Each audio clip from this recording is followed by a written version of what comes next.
Okay, so pag-usapan po natin 'to kasi grabe, ito na naman tayo eh. Ganun talaga. Dinadramahan na naman tayo ng mga vloggers eh. 'Di ba? Ang point ko kasi dito, pumayag na kasi or may declaration na si FLM na gusto niya ng interview sa akin. Okay lang naman, okay? Ang problema lang kasi dito, etong mga vloggers na to kasi, ang gagawin nila, gagawan kanila ng side na, version nila ng storya nila na na parang magbumukhang totoo dun sa audience nila. Unfair naman yun. Ako, so ang gagawin ko ngayon, kung sasawsawan ko tong FLM issue na to, it's going to be all sides. Papakinggan ko both sides and doon ako magde-decide. Papakinggan ko in person, harapan, and para makita natin. Ngayon, yung interview na yun, hindi lang naman exclusive yon kay FLM. Pwede ikaw, Bungo TV, pwede rin nga yung representative mo eh. Now, babasahin ko muna yung sinabi niya sa akin. Sir Nico David, huwag kang magpakalat ng fake news. Walang ganitong mangyayari. May friend lang akong makikipagsayo at huwag mong palitawin na may ugnayan tayo. Ako ang nagsasabi, pipigilan ko na siya na makipag-meet sa'yo. Thanks. So, etong etong statement na to, antimano, inamin niya na may makikipag-meet sa akin na friend niya. Okay, correct, 'di ba? 'Yun yung mai-imply mo rito. Pero walang ugnayan na siya doon sa friend niya. Mali. Hindi yan yung pakilala sa akin ng tropa mo. Ito yung message sa akin nung friend niya. Okay, tatakpan ko na lang yung kung kasi para lang alam nyo na may resibo ako tungkol dito. Okay, hello Sir Nico David, I am one of the BFCI vloggers. We would like to talk to you. Bungo Family Club Incorporated. Okay, so sabi niya sa akin gano'n na eto resibo to Now, hindi ko pwedeng ipakita yung buong transcript. Pero ang sinasabi ko lang, hindi ako nagsisinungaling dito at tatawagin mo pa akong fake news. Eto, sabi niya, nagpakilala siya sa akin as BFCI vlogger, okay? We would like to talk to you, okay? Sabi niya, Bungo Family Incorporated, pare. Yun yung ibig sabihin niya. Now, ang pakilala niya sa akin is we. We would like to talk to you. Gets nyo? Eto yan eh. Yung nakasulat dyan, we ang nakasulat dyan. So, hindi naman niya sinabing I would like to talk to you. So, ang iniisip ko dito, community to ni Bungo. Tama, kasi nakasulat dyan eh. Bungo Family Incorporated sila eh. Ngayon, hindi ko alam kung ano ibig sabihin niyan.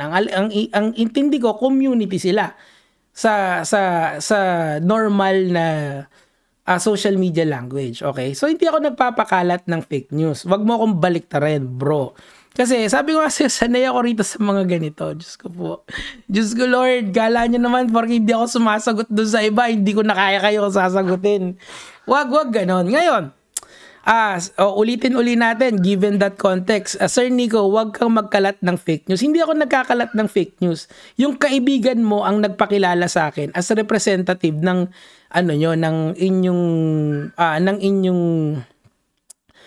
inyong grupo, okay?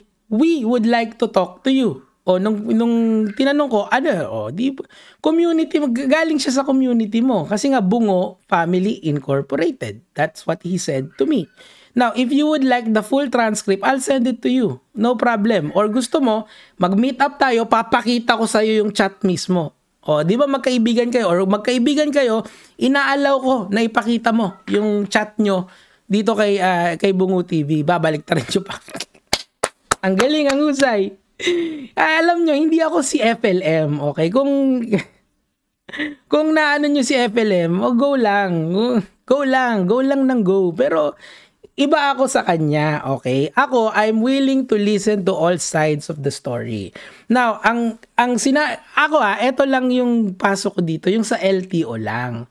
Okay? So, kayo, bigla nyo akong kinontent at tinawag nyo akong epal. Okay? Tinawag nyo akong sumisingit dito. Ano bang pakialam nyo kung kumontent ako rito?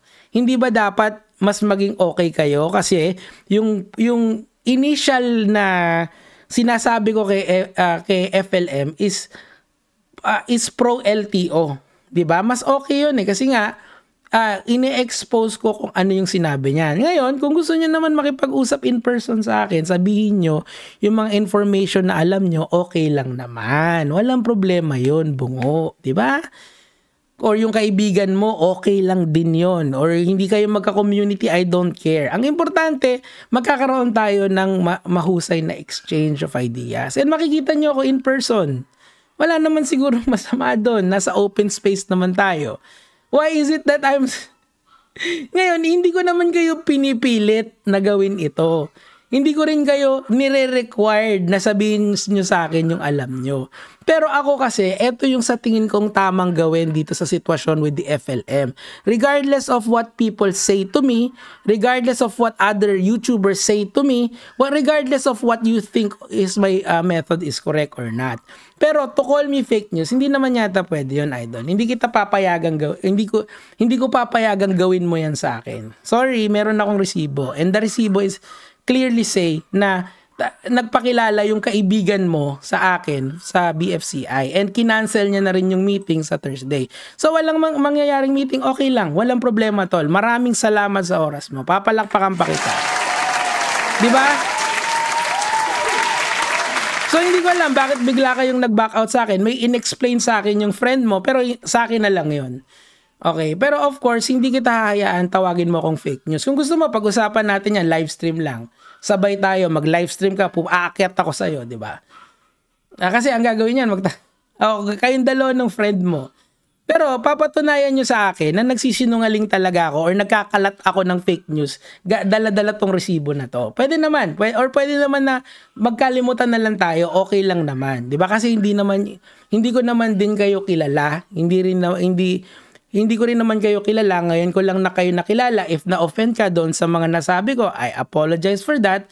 But then again, I'll stick with the idea na pag yung sinasabi ng tao nung may umakyat doon sa live stream nung isang nagko-content din dito, 'di ba? So, I'd like to apologize if na-offend kita doon sa idea na 'yon. Now, I think you're also curious on how the interview would work. Ako din, I'm very curious and I'm very excited. Now, if kinakancel mo yung community nyo, okay lang, walang problema, tol. I understand. I totally understand. Kasi nga, I believe may association kayo with other YouTubers and other content creators na sabihin na nating baka kasi sumapaw, di ba? So, ganun na lang ha, tol. Kayo, iba yung gagawin nyo. Ako, iba yung gagawin ko. Eto kayo, eto ako. Magkahiwalay tayo ng galaw, di ba?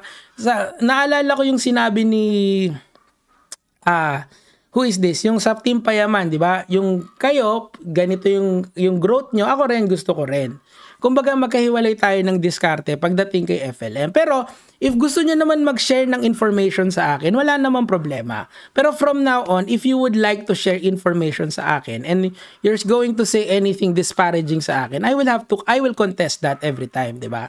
Unfair naman kasi sa akin na parang pagkakaisahan na naman ako rito. Hindi naman pwede yun. Hindi naman parating Pasko, di ba? Minsan din, rin tayo, sasagot din tayo sa mga ganito. Ayan yung resibo ko, tol. Okay, so kung ayaw mo namang sumagot, hindi kita nare-required, tol. Kalimutan mo na lang yung mga sinabi ko, kakalimutan ko na rin yung sinabi ko and let's move on dun sa laban nyo with FLM. And ako naman, dito ako sa side and I will seek my own truth dito sa ginagawa ko. Okay ba yun, tol? Yun lang naman po yung sa akin for today. Gaya mga lod.